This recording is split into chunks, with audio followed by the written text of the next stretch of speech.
Now, Japan is closely watching the Philippines' flood control corruption scandal, a controversy casting a shadow over billions in foreign-funded projects.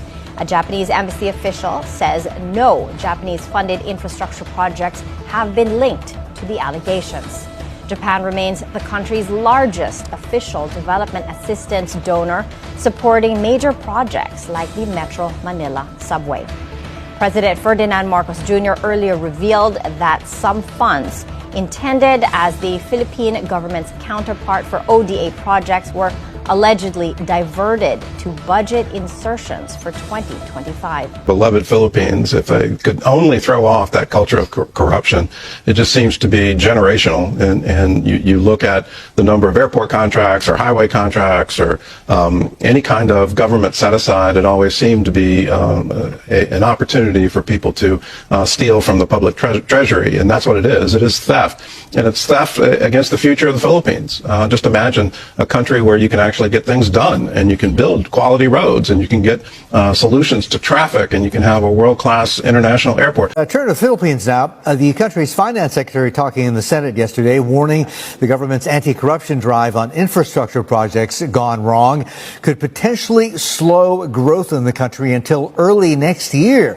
CNBC Southeast Asia reporter JP Ong is going to help us do a deeper dive into this. Good morning. Good morning, Maureen. We've talked about this a few times actually in the last couple of weeks. This flood control scandal that exposed corruption in the Philippines that might actually cause more budget underspending in this country. Now, it's important to note why this is important, because when you take a look at the first half, if you look at the rough calculations about the budget of the Philippines, or government expenditure, is about 17% of the entire country's GDP, give or take. That's based on the first 6 months of this year. So if you start to see budget spending or underspending from the government because of more scrutiny with regards to with these disbursements, it might actually lead to slower growth for a country that is regarded as the second fastest growing in Southeast Asia. Now, we also have to note that a lot of this came from the budget, actually, where there are a lot of appropriations and insertions, actually, that were brought into the budget that resulted in some of these leakages. According to the Department of Finance, about $2 billion worth of flood control projects might have been pilfered. In fact, about 40 of the hundreds of these flood control projects were deemed to be ghost, either unfinished,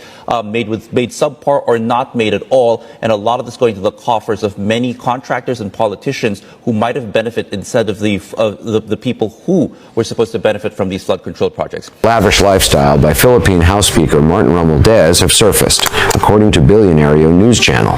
Reports say Romualdez purchased 2 private jets, a Gulfstream G150 priced at around $8 million, or about 500 million pesos, and a Gulfstream G550 worth up to $35 million, roughly 2.6 billion pesos.